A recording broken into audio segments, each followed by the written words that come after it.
Welcome to today's edition of the IntoTexas AI podcast. It's your look at AI news and trends impacting Texas. I'm your host, Shannon Belew.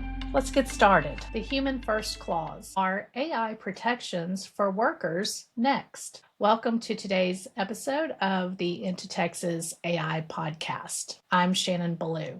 Today, we're talking about something that could be a defining workplace issue in the next decade. Not whether companies will use AI, but whether workers will and can demand protection from it. This story really starts with employees at the Texas Tribune who recently secured contractual protections against layoffs caused by artificial intelligence. But they aren't alone. Across media companies, Hollywood studios, nonprofit organizations, universities, and even some technology-focused workplaces, a new concept is emerging.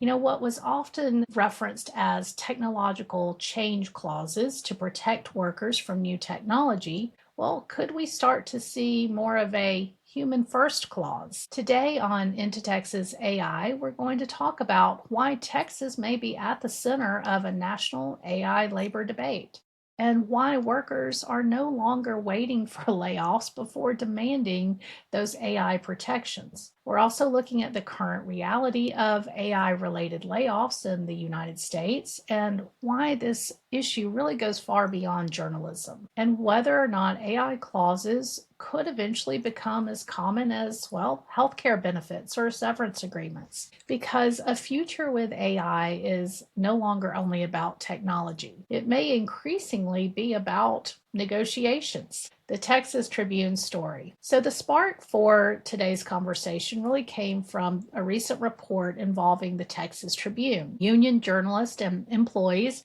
at the Tribune recently ratified their first ever labor contract. And it included some of the things you would normally expect to see, such as pay raises and general workplace protections. But notably, it also included safeguards against layoffs caused by artificial intelligence. And that one provision definitely stood out. Not because AI policies themselves are rare anymore, because they're not, right? We have all types of AI related policies, including governance and ethical use of AI, data usage and protection, privacy, security, acceptable use policies, and even human in the loop policies, which are meant to be oversight for compliance controls, right, by real people. So again, AI policies in themselves are not new in today's workforce.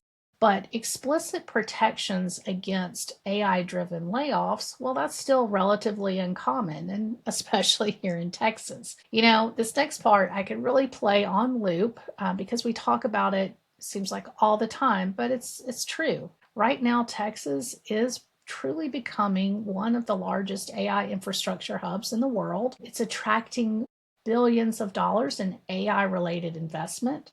We're building data center here at unprecedented speed, and we're expanding AI research programs at universities, and the state itself is aggressively marketing itself as a very business-friendly AI state. Now, at the same time, workers inside of one of Texas's most respected media organizations, the Tribune, are now effectively saying something a little different, right? They're saying, we understand AI is coming. Well, that it's here even, but we don't want to become collateral damage. So is this the next wrinkle in the AI economy? Well, this isn't hypothetical anymore. That's for certain. We know that the concept of AI replacing workers is not theory, it is reality. And in fact, according to outplacement firm Challenger, Gray and Christmas, artificial intelligence has rapidly become one of the leading stated reasons for U.S. job cuts. In 2025 alone, companies directly referenced AI in more than 54,000 announced layoffs. And as early as this year, that pace accelerated even further. One Challenger report found that AI-related cuts accounted for roughly 26% of announced layoffs during the most recent reporting period. Another report showed that nearly 100,000 layoff announcements since 2023 have now been officially tied or directly tied to AI adoption. So this becomes a labor trend. And we're seeing AI linked restructuring discussions, right? Actual layoffs by the thousands at large companies, including Meta, Amazon, Microsoft, Oracle, financial services companies, consulting firms, large enterprise software companies, right? We've talked about a lot of those announcements here at IntoTexas, and you certainly see them on the news, what feels like every day now. But at the exact same moment that companies are investing billions into AI, well, that's the issue, right? Those same companies are then cutting jobs, and a lot of them. Meta alone, they're spending heavily on AI infrastructure and have invested here in Texas. But simultaneously, they've made recent huge workforce reductions. Cloudflare was another company that recently received backlash after layoffs that were tied publicly to AI-driven restructuring discussions. And, look, according to Reuters and economists and labor analysts, there are increasingly warning that AI may already be contributing to measurable workforce disruption in very highly exposed industries. Yes, we agree. We also see it. So, the flip side, though, I think, is that some experts are also cautioning that companies may sometimes overstate AI as the cause of layoffs, when, in reality, maybe it's more linked toward overhiring corrections, slowing growth, certainly shareholder pressure is something you see so much of, or just broader restructuring that happens naturally. In some cases, AI transformation may just become more of a socially acceptable explanation for cuts that companies had already planned to make. This type of behavior does make it harder for a worker to know when AI is truly, replacing their job, or when AI simply just became the public narrative around the layoffs. Well, even as some are crying foul, right, that AI is really just an easy scapegoat to point to as a reason for slashing your workforce, I think we can all agree that the fingers still remain pretty firmly pointed at AI. Now, whether headcount is a sacrifice to afford the tech investment, or the task efficiency of AI is truly replacing human jobs, especially some of those entry-level jobs. Either way, I think it feels very AI versus human right now. And that changes the emotional tone of this type of conversation, especially when you think about younger workers. AI is no longer just a productivity tool for them, right? It increasingly looks and feels like competition. So here's the entry level problem. One of the most, I think, overlooked aspects of AI disruption may be about what's happening to those junior workers now and in the future. Historically, companies hire younger workers, especially those just graduating college, right, to learn the business from the ground up, to perform those repetitive tasks, to help support senior staff. And then gradually they develop expertise. But many of those same functions that those junior workers used to be hired for, well, those are the tasks that generative AI handles really well today. Research and executive surveys now suggest that many companies expect AI to reduce entry-level hiring significantly over the next several years. And, I think we've seen that this year. Certainly, we've done stories about the recent college graduates and their fears, and Gen Z and their concerns. So I think this is happening today. It's not a future state problem, right? Either way, this could fundamentally and will fundamentally reshape career development for those young workers. Because if AI handles the first drafts, summarization work, admin work, research support, coding assistance, basic customer interaction, reporting tasks, well, how do those entry-level younger workers gain experience? How do they develop judgment? How do they climb the ladder if the first rung has already disappeared? To me, this becomes truly another defining workforce question in the AI era. And perhaps it's one of the reasons that labor organizations are moving faster than many businesses expected with some of these AI, human first, human protection type of policies. This isn't anti AI. So here's an important nuance to the conversation. Many of these worker agreements definitely are not anti AI, and that's critical. The Texas Tribune's agreement, for example, reportedly does not ban AI tools. It doesn't prohibit experimentation with AI. It doesn't reject automation in workflows, right? It doesn't outlaw productivity software.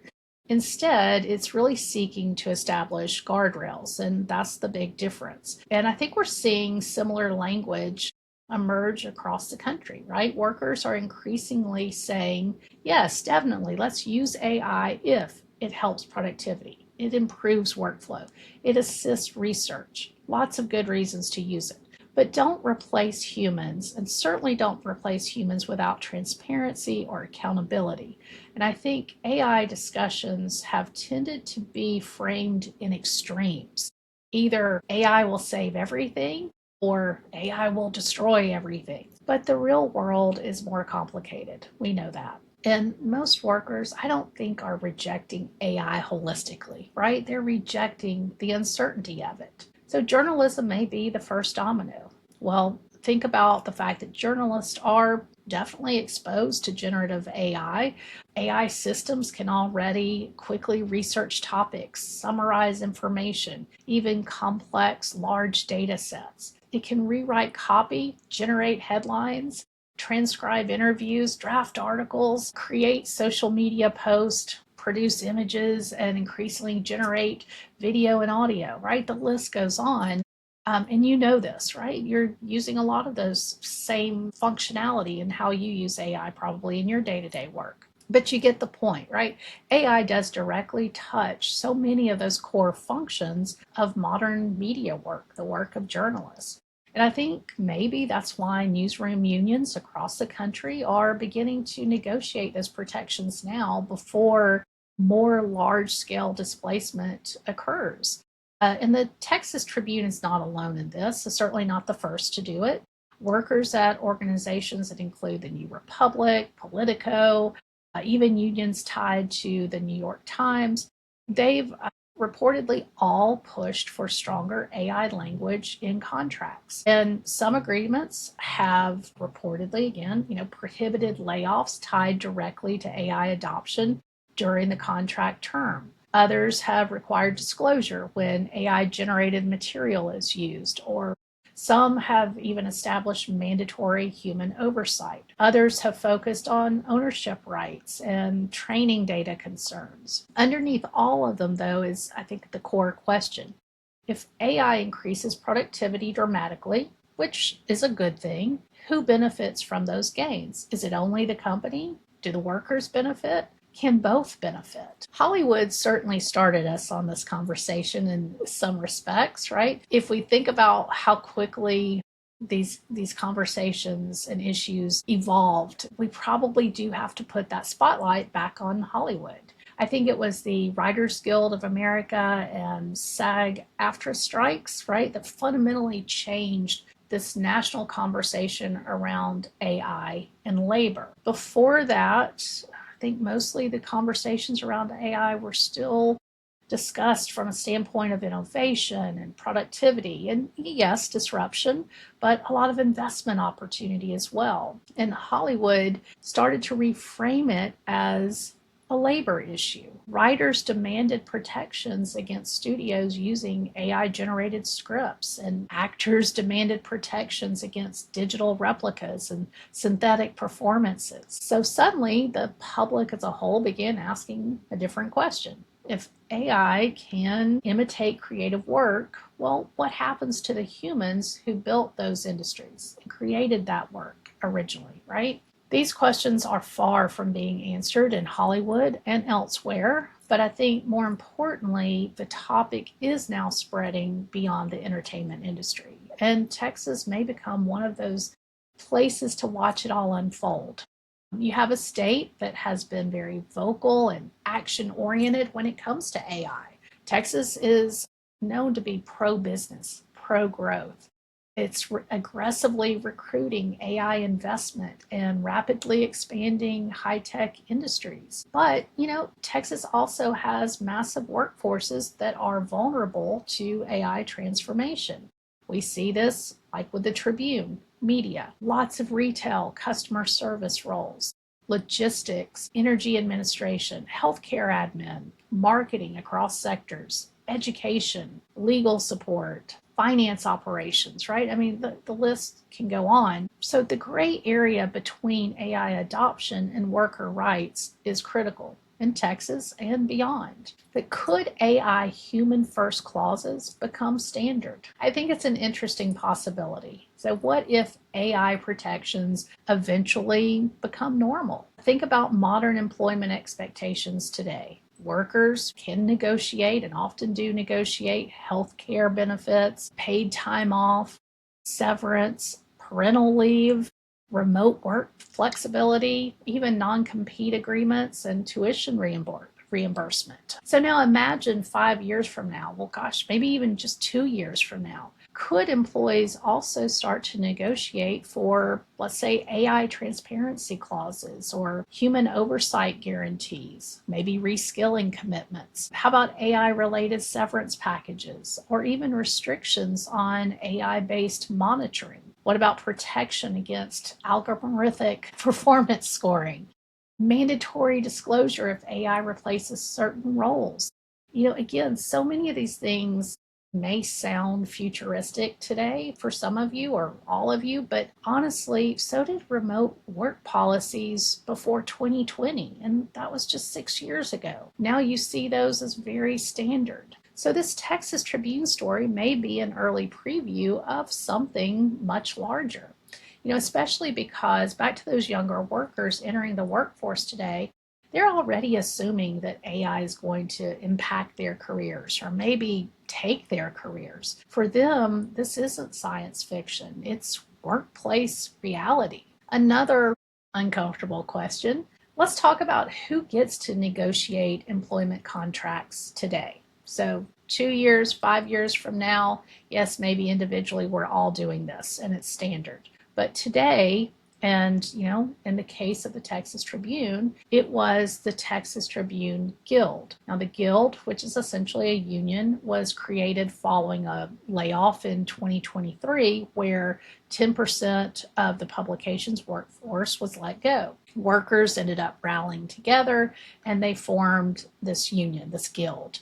The idea was to advocate for equitable pay, fair treatment, and provide an environment where workers can, quote, build and sustain their professional careers, unquote. It was voluntarily recognized, the Guild was recognized by Tribune's management in early 2024. Now, this was the Guild's first contract, and according to reports from MSN News, it took 2 years to negotiate. But here's the uncomfortable reality. Not all workers belong to or are protected by a union.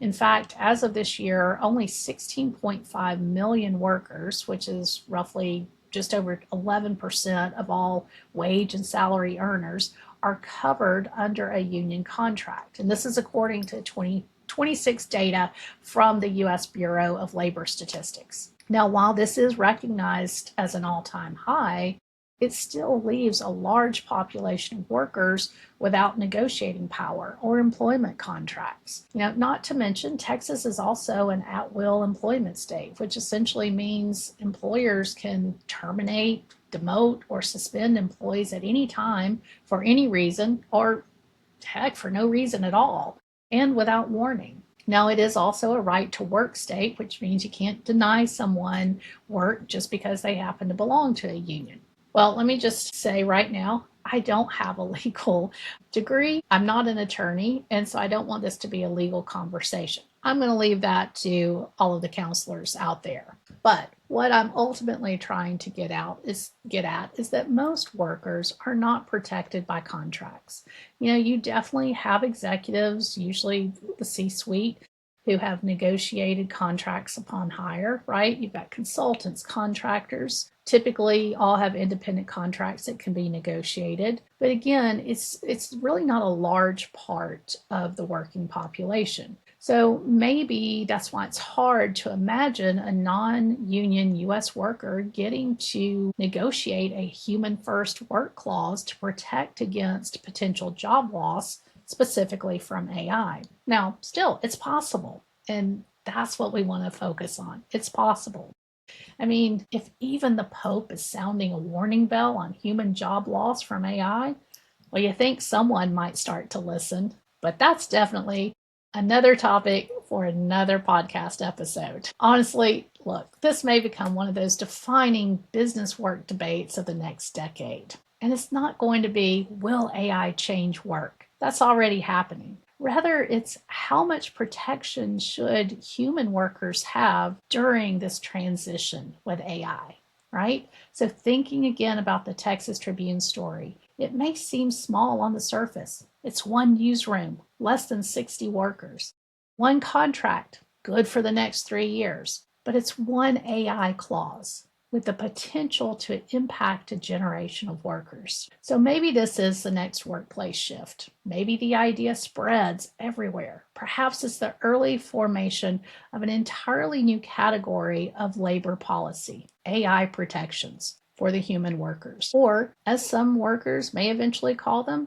human first clauses. And if Texas continues becoming one of the most important AI economies in America, well, there's a good chance some of the nation's biggest debates about AI and work will happen right here. And we'll be watching and talking about it. That's it for today's episode. Thanks again for listening and watching IntoTexas AI.